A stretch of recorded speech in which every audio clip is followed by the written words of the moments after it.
Hello everyone, स्वागत है आपके अपने चैनल स्मार्ट स्टडी 3D में। मैं हूं प्रिंस कुमार। आज हम पढ़ेंगे वर्णिका पार्ट 1 दही वाली मगम्मा। लेखक परिचय से शुरुआत करते हैं।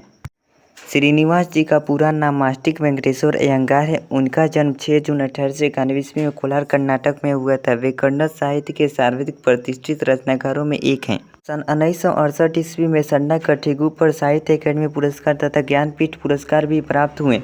यह कहानी कन्नड़ कहानियों से लिया गया है। इसके अनुवादक वी आर नारायण हैं।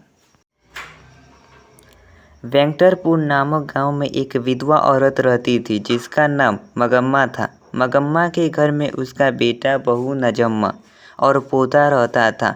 मगम्मा दही बेचती थी। वह 3 मील दूर बेंगलुरु शहर में दही बेचने जाती थी। बेंगलुरु शहर में मगम्मा की मुलाकात एक औरत से हुई जिसे वह माजी कहती थी।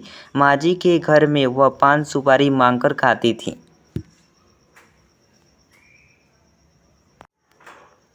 एक दिन नजम्मा किसी कारण अपने बेटी को मार रही थी तो मगम्मा को सहन नहीं हुआ और कहती है, री राक्षसनी, इस छोटे से बच्चे को क्यों मार रही है।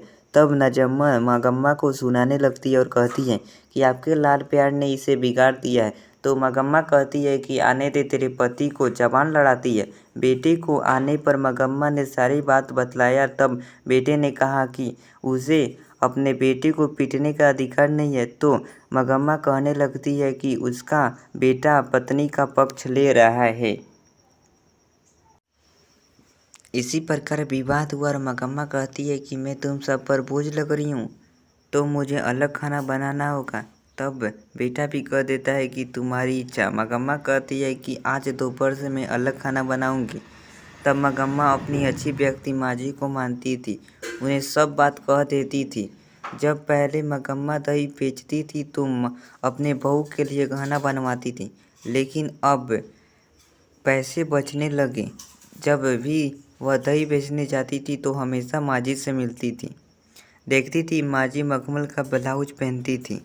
तब मगम्मा ने माजी से पूछा कि मखमल का ब्लाउज कितने की है। तब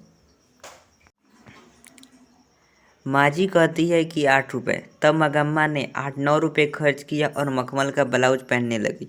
नजम्मा देखती है तो कहती है, देखो, इसे बुढ़ापे में भी जवानी याद आ रही है। उसी गांव में एक जुआड़ी लालची व्यक्ति रहता था जिसका नाम रगम्पा था।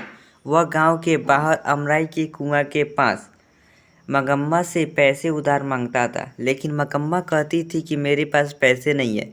एक दिन मगम्मा ने सोचा रगम्पा उससे पैसे मांगता था, इसलिए वह माजी को पैसे रखने के लिए दे देती है। जब उसकी बहू नजम्मा को पता चला कि रगम्पा उसकी सास से पैसे उधार मांगता था, तब नजम्मा ने सोचा और अपने बेटे को मगम्पा के पास भेजा और मगम्मा से माफ़ी मांगकर दही बेचने का काम ले लेती है।